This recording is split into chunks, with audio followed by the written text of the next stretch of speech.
Assalamualaikum warahmatullahi wabarakatuh.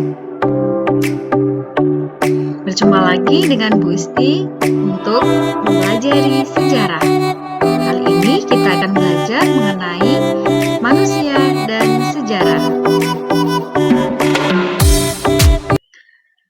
Hakikat sejarah. Menurut Sartono Kartodirjo, sejarah mempunyai dua pengertian, yaitu sejarah sebagai peristiwa dan sejarah sebagai kisah. Yang pertama, sejarah sebagai peristiwa. Perhatikan gambar di samping. Gambar di samping menunjukkan demonstrasi pengendara ojek online di depan gedung DPR MPR pada tahun 2018. Demonstrasi tersebut dapat dikatakan sebagai peristiwa yang benar-benar terjadi. Sejarah sebagai peristiwa merujuk pada peristiwa yang benar-benar terjadi pada masa lalu, meskipun masih dalam hitungan tahun, bulan, hari, bahkan beberapa jam. Sejarah adalah peristiwa yang mempunyai pengaruh besar dalam kehidupan manusia. 2. Sejarah sebagai kisah yang dituliskan merupakan hasil rekonstruksi atau upaya menghadirkan kembali peristiwa masa lalu melalui berbagai media. Sejarah sebagai kisah bukan berarti peristiwa sejarah apa adanya, melainkan hasil pengisahan yang dibuat oleh sejarawan. Selanjutnya, kedudukan manusia dalam sejarah. Menurut Sartono Kartodirjo, sejarah adalah rekonstruksi peristiwa masa lalu yang dihadirkan kembali melalui kisah sejarah. Hasil rekonstruksi masa lalu tersebut berisi tentang semua aktivitas manusia yang dipikirkan, dikatakan, yang dikerjakan, dirasakan, dan dialami oleh manusia. Sejarah adalah ilmu yang mempelajari tentang seluk-beluk aktivitas manusia.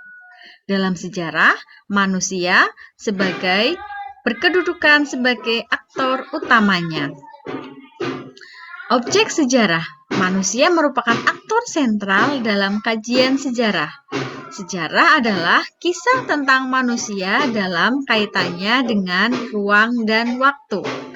Subjek sejarah berarti manusia berkontribusi dalam penelitian dan penulisan sejarah. Kisah sejarah tidak mungkin hadir tanpa adanya manusia yang meneliti peristiwa tersebut. Konsep ruang dan waktu dalam sejarah. Dimensi ruang dan waktu dapat menunjukkan peristiwa sejarah sebagai peristiwa yang khas dan unik. Kajian sejarah akan selalu terbatas pada tempat dan waktu tertentu. Konsep ruang. Dalam kajian sejarah, unsur yang tidak dapat dilepaskan adalah ruang atau tempat. Peristiwa hanya akan berlangsung di tempat tertentu. Artinya, hanya akan ada satu peristiwa yang terjadi di satu tempat. Peristiwa tersebut secara otomatis tidak terjadi di tempat lain. Sebagai contoh, peristiwa teror bom yang ditujukan kepada Presiden Soekarno pada 30 November 1957. Percobaan pembunuhan tersebut terjadi di daerah Cikini, Jakarta Pusat.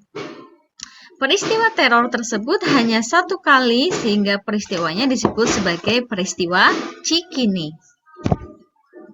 Ruang memberikan kekasan pada peristiwa sejarah. Oleh karena itu, kajian sejarah umumnya bersifat terbatas. Kajian sejarah berdasarkan ruang. Yang pertama, sejarah kota. Sejarah kota merupakan kajian sejarah yang membatasi kota sebagai ruang lingkup. 2. Sejarah perdesaan. adalah sejarah yang khusus meneliti tentang desa atau perdesaan, masyarakat petani, dan ekonomi pertanian. 3. Sejarah lokal atau local history dapat diartikan sebagai sejarah yang membahas peristiwa-peristiwa di suatu daerah yang kecil, dari desa sampai dengan tingkat provinsi. Selanjutnya, konsep waktu dalam sejarah. Unsur waktu dalam kajian sejarah bukan hanya sebagai penjelas informasi, melainkan sebagai penanda peristiwa sejarah bersifat unik atau einmalig. Peristiwa sejarah dikatakan unik karena peristiwa tersebut hanya terjadi satu kali di tempat tertentu. Dengan demikian, peristiwa tersebut tidak akan pernah terulang kembali. Sebagai contoh, peristiwa proklamasi kemerdekaan hanya terjadi sekali dan tidak ada peristiwa yang menyamainya. Oleh karena itu, unsur waktu menjadi bagian penting dalam sejarah. Kedua, menerangkan kapan terjadinya sebuah peristiwa. Dalam kajian sejarah, waktu menjadi bagian yang sangat penting. Waktu menerangkan kapan terjadinya sebuah peristiwa. Tanpa keterangan waktu, sebuah kisah sejarah dipertanyakan. Unsur waktu juga menjadi pembeda antara sejarah dan mitos. Apabila cerita-cerita mitos tidak disertai keterangan yang jelas mengenai waktu peristiwa, sejarah senantiasa mencantumkan secara detail tentang keterangan waktu. Selain memberikan keterangan mengenai terjadinya peristiwa, waktu juga menandai kondisi suatu zaman. Manusia menjalani kehidupan ruang dan waktu yang bergerak. Ruang menjadi tempat manusia beraktivitas, sedangkan waktu menjadi penanda setiap proses aktivitas tersebut.